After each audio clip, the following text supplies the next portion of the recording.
Hola, soy Raúl Mura Reyes, tu asesor de Fundamentos de Programación. En esta ocasión abordaremos el tema metodología de solución de problemas.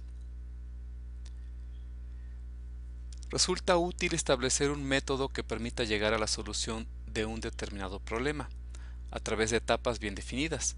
En esta ocasión abordaremos el método de las 6 etapas o de las 6 Ds. Es importante que trabajemos una metodología de solución de problemas, ya que en ciertas ocasiones queremos sentarnos frente a la computadora y empezar a teclear código, sin antes haber hecho un análisis y un diseño de la solución que vamos a implementar. Esta metodología comenzamos con descripción del problema, que es la primera D, en la cual debemos de saber y poder comprender cuál es el problema principal, es decir, qué es lo que se desea resolver. En muchas ocasiones podemos obtener buenos resultados, podemos obtener un buen programa bien hecho, bien estructurado, que no tenga errores, pero que no resuelve el problema indicado, es decir, no comprendimos el problema, por lo tanto estamos realizando una solución tal vez bien hecha, pero que no resuelve un problema que en el cual nos estamos enfrentando. Para esto se deberá escribir un enunciado claro, concreto y conciso del problema a resolver. Si en el enunciado que acabamos de escribir queda dudas de algunos puntos, entonces sería necesario volver a escribirlo o volver a preguntar o entrevistarnos con la persona a la cual estamos resolviendo el problema. Por ejemplo, en la materia de fundamentos de programación, la calificación final se obtiene mediante el promedio de las calificaciones de las 4 unidades que cursa el alumno. Una vez que tenemos esta parte del enunciado, vamos con el siguiente paso, que es definición de la solución, la segunda D. Es necesario estudiar a fondo un determinado problema para poder solucionarlo, saber exactamente en qué consiste, descomponerlo en cada una de sus partes. Una vez entendido el problema, se está en condiciones de estudiar y plantear soluciones alternativas que permitan llegar al resultado. Finalmente, se selecciona la mejor alternativa. En este ejemplo que estamos viendo, tal vez el problema es muy sencillo, pero en otras ocasiones nos enfrentaremos a problemas más complejos. Por lo tanto, a veces es necesario dividirlo en pequeños problemas y comprender cada uno de ellos, aplicando la metodología por partes para que así al final podamos reunir la solución de los diferentes subproblemas que acabamos de hacer y obtener una solución final. ¿Qué pasos debemos de seguir en este punto? Bueno, conocer y definir el resultado deseado. Determinar los datos que se deben ingresar o generar para conseguir el resultado. Determinar la forma en que los datos serán manipulados o procesados para transformar los datos en información. Esto es, debo saber qué información necesito conocer para resolver el problema. ¿Qué hago con esa información? ¿Cómo la manipulo para poder obtener resultados? Y finalmente, ¿qué información voy a arrojar? Mi programa debe arrojar una solución, si no, pues se quedaría con la solución y no la informaría al usuario. Para el ejemplo que estamos llevando, podríamos tener como datos de entrada la calificación de la unidad 1, calificación de la unidad 2, calificación de la unidad 3 y calificación de la unidad 4. Observen cómo entre paréntesis di un nombre a cada una de las unidades donde vamos a almacenar esa información. Unit 1, Unit 2 es un nombre representativo de la información que se va a almacenar y que posteriormente lo utilizaremos como un campo. Como dato de salida, es decir, como resultado del proceso a la información de entrada, voy a arrojar el promedio de esas 4 calificaciones. ¿Y cuál va a ser mi proceso? Bueno, el promedio es igual a la suma de las 4 unidades entre 4. Observemos que la suma de las 4 unidades está entre paréntesis. Si más adelante vamos a ver una presentación sobre métodos y el uso de operadores aritméticos y su prioridad, es importante que trabajemos lo que son los paréntesis para no obtener resultados erróneos. Una vez que ya determiné los datos de entrada, los datos de salida y cómo voy a procesar esos datos de entrada para obtener los de salida, entonces ya estoy listo para el siguiente paso, que es el diseño de la lógica, la tercera D. En este paso podemos trabajar diferentes herramientas, entre ellas ya hemos trabajado lo que es el lenguaje de modelado unificado UML mediante diagramas de clases. Vamos a seguir utilizando UML. También vamos a hacer uso de diagramas de flujo, de F y pseudocódigos. Son herramientas utilizadas en la programación orientada a objetos para diseñar los algoritmos de los diferentes métodos de una clase.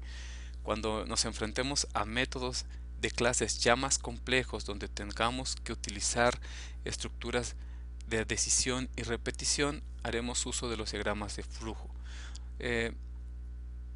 Estos diagramas y los pseudocódigos hacen uso de una cantidad limitada de palabras reservadas para que así nos vayamos acercando a lo que es el lenguaje de la computadora.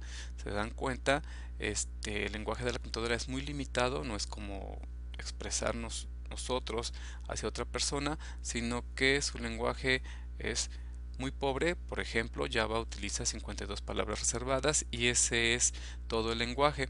Obviamente el poder de Java es todas las clases que se han realizado alrededor de este. Y por último también debemos desarrollar pruebas de escritorio. Las pruebas de escritorio es seguir nosotros los pasos que acabamos de determinar para que la computadora siga, y si a nosotros nos da como resultado, entonces tendríamos ya una mejor descripción de aquellos pasos para la computadora. En nuestro ejemplo, ¿qué podríamos hacer? Bueno, el diagrama de clase. El nombre de la clase se llama calificación final. Como campos tenemos unit 1, si se acuerdan, eso eran los nombres que le estaba dando entre paréntesis a cada uno de los datos de entrada. Lo ponemos de tipo byte. Una calificación puede ir desde 0 hasta 100, por lo tanto el byte que llega hasta 127 es suficiente. La unidad 2, unidad 3 y unidad 4 también son de tipo byte. Y vean cómo están en la segunda sección del diagrama de clase, lo que significa que son los campos de nuestra clase calificación final. En la tercera sección vamos a poner el proceso que vamos a seguir para obtener el dato de salida, que es promedio. Vean que a diferencia de los campos, este termina con paréntesis, promedio, paréntesis que abre, paréntesis que cierra, y el tipo de dato de promedio es float. ¿Por qué lo ponemos de tipo float? Bueno, las unidades son de tipo byte, pero implica una división. Esa división nos puede arrojar punto decimal. Por lo tanto, nuestro dato de tipo float se ajusta perfectamente al posible resultado que vamos a obtener. En la siguiente fase, desarrollo de codificación, la cuarta D, se procede al desarrollo de la codificación del problema en algún lenguaje de programación. Involucra traducir las especificaciones de las clases y los pasos del algoritmo de cada método en sentencias de un lenguaje de programación. Es decir, ya debemos de traducir nuestro diagrama en código en algún lenguaje específico, que en este caso será Java. Bueno, ya en este ejemplo se dan cuenta, no solamente tenemos campos, sino también vamos a programar métodos. Esos métodos se consideran la interfaz de una clase. ¿Qué es una interfaz? Bueno, debe haber una forma de hacer peticiones al objeto. Recordemos que habíamos dicho que en la programación orientada a objetos buscamos abstraer la realidad y que nosotros trabajamos con objetos como por ejemplo un control remoto, al cual yo le doy ciertas instrucciones como subir o bajar el volumen, cambiar el canal, etcétera. Entonces a eso se le llama la interfaz. Aquellos métodos que yo puedo invocarle a un objeto para que realice alguna acción le consideramos la interfaz del objeto. Una vez que tiene su interfaz, el objeto puede desempeñar alguna tarea. Cada objeto solo puede satisfacer determinadas peticiones. Por ejemplo, al microondas, que es el objeto microondas, no le puedo indicar que lave ropa, por ejemplo. O a la televisión que haga palomitas. Cada objeto tiene sus posibles peticiones que le puedo hacer, es decir, tiene su propia interfaz. Las peticiones que se pueden hacer a un objeto se encuentran definidas en su interfaz y es el tipo de objeto que determina la interfaz. Entonces, ¿qué significa esto? Si yo tengo varias pantallas, independientemente de la marca y del modelo, todas ellas pueden cambiar de canal. o pueden subir o bajar volumen. Entonces, su interfaz depende del tipo de objeto al cual estoy tratando. Ya que tengo la interfaz, es decir, yo ya sé qué le puedo decir al objeto, yo ya lo puedo utilizar como personas que utilizamos objetos. Pero nosotros como programadores no solamente somos personas que utilizamos objetos, sino que también hacemos objetos. Por lo tanto, nosotros también nos debemos involucrar en lo que es la implementación. La interfaz establece qué peticiones pueden hacerse a un objeto particular. Sin embargo, debe haber código en algún lugar que permita satisfacer esas peticiones. Este, junto con los datos ocultos, constituyen la implementación. ¿Qué significa esto? Bueno, si estamos diseñando un objeto y estamos indicando qué es lo que puede hacer, es decir, qué le podemos indicar que haga, que es mediante su interfaz, entonces debemos de codificar las instrucciones necesarias para que pueda llevar a cabo cierta tarea.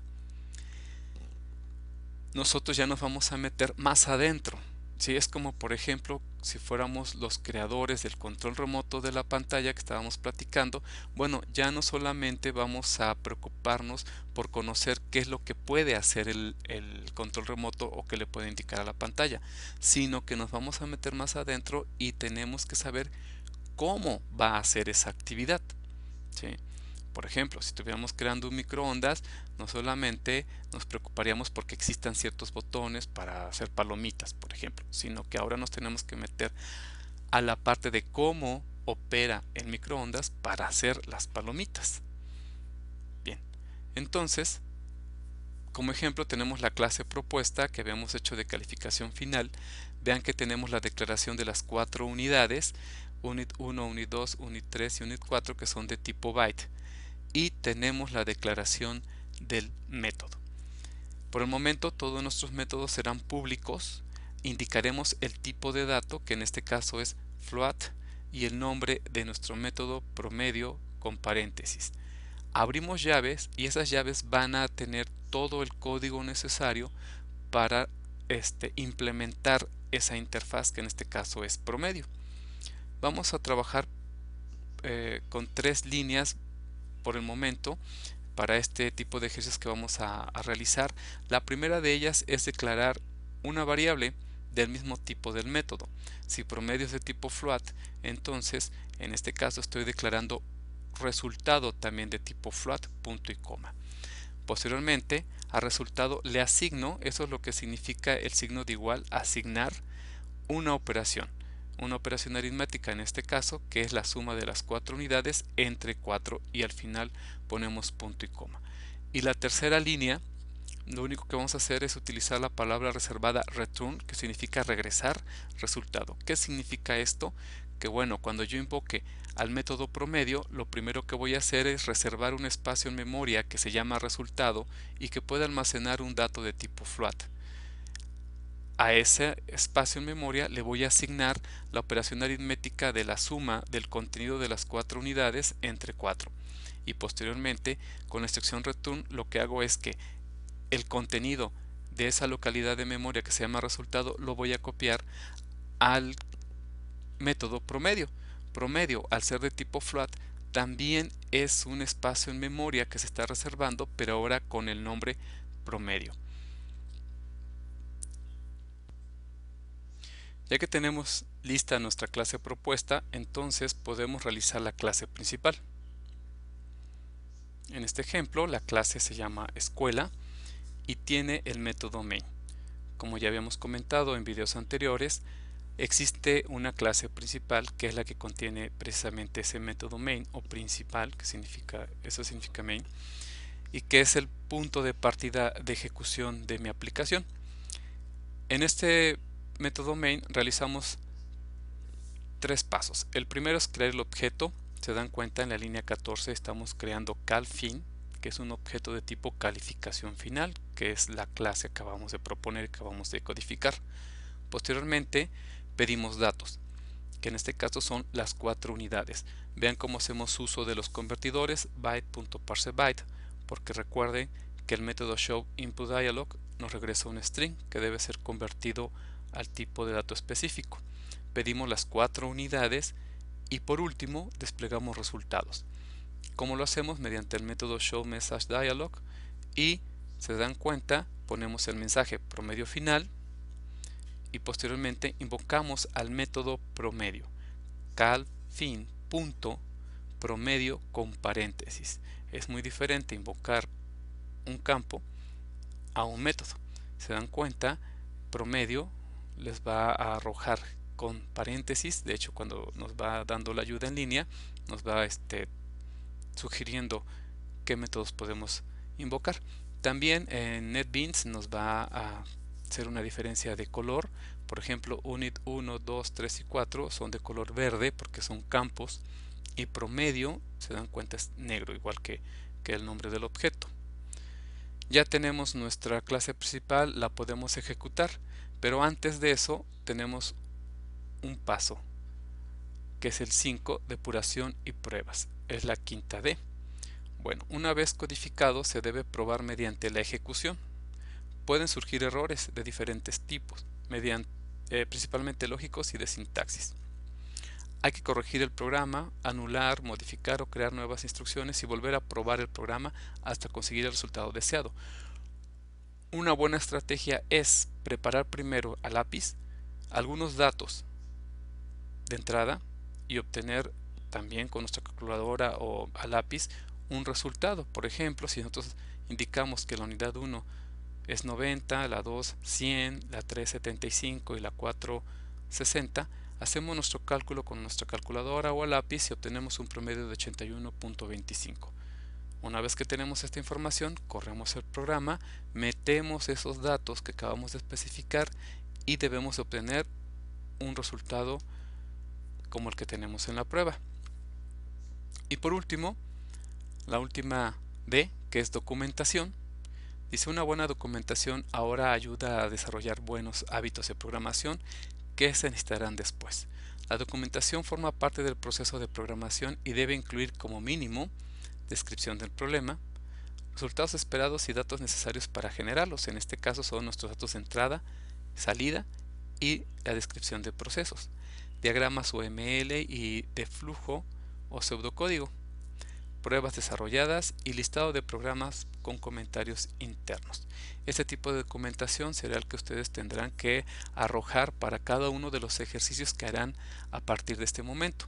De hecho, en las instrucciones viene un ejemplo de cómo tienen que ir realizando esta documentación.